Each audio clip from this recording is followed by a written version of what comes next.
Let's briefly clarify the fundamentals.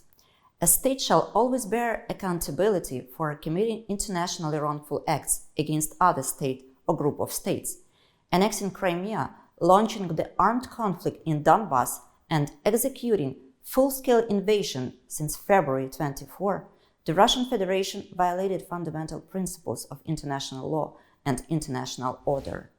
It is completely absurd how Russia continues to be a member of global international organizations, especially the United Nations and its Security Council, killing children, women, and men every day in a peaceful democratic European country.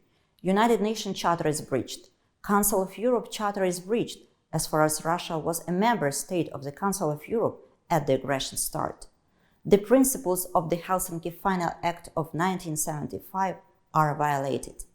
These are the principles of observing human rights, territorial integrity of states, and non-violation of borders. For the civilized world, these principles are the sacred basis of the world order. For Russia, they are phantom, empty words that do not correspond to the concept of Russian terrorism.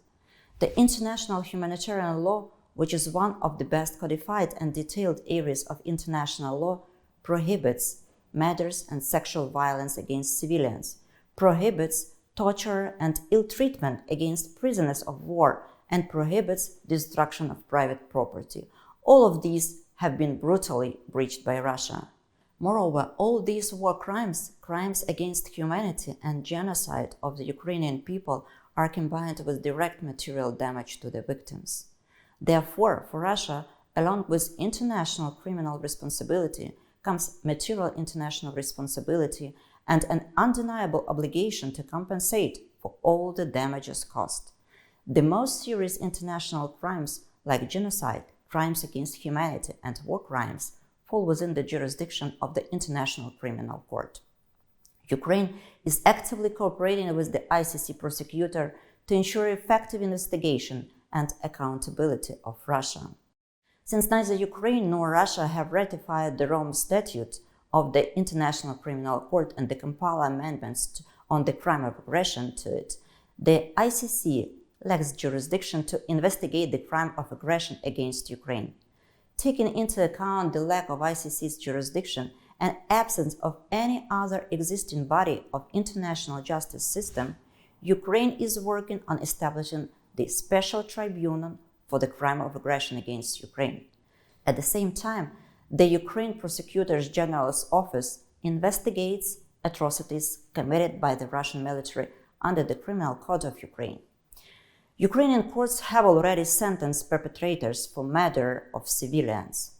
The victims, individuals, and legal entities of Ukraine should receive compensation for damages caused by the Russian Federation.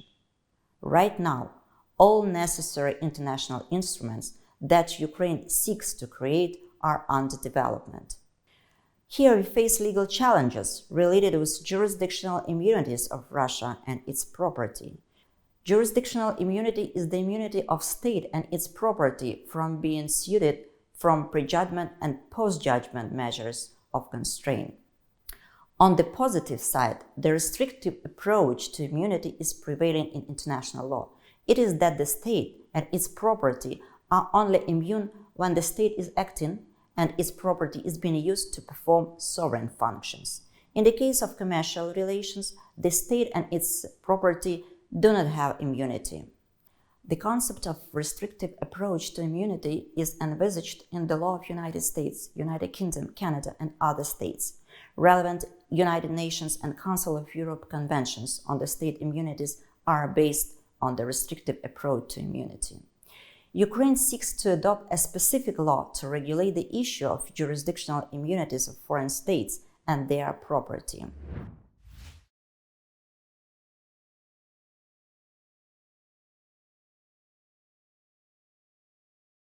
First of all, it is an independent investigation by the prosecutor of the International Criminal Court.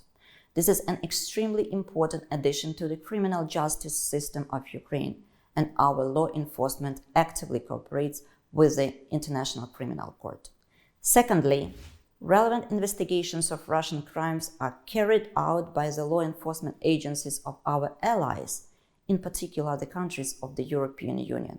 Thirdly, Ukraine filed interstate applications against Russia to the European Court of Human Rights. The latest interstate application relates to the violations of human rights during aggression commenced in February this year. Recently, we filed comprehensive addition to the interstate application and requested a compensation of damages.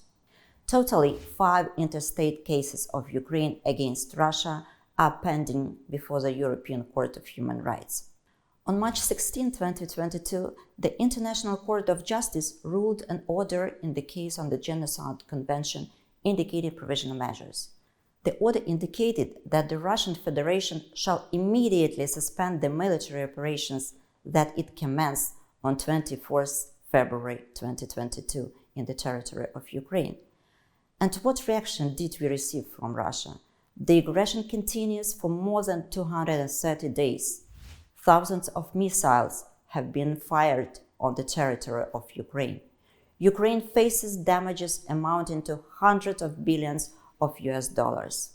Furthermore, the United Nations Human Rights Council has established an independent international commission of inquiry to investigate all alleged violations and abuses of human rights in the context of aggression against Ukraine. This is an important activity of international experts who collect information directly at the crime scene, document the testimonies of witnesses and the victims of crimes. The materials collected by the Commission will be an addition to all lawsuits of Ukraine against Russia. And speaking about compensation for damage suffered by individuals and legal entities as a result of the armed aggression, we strive for creation of the international mechanism for compensation for damages caused by armed aggression on the territory of Ukraine as soon as possible.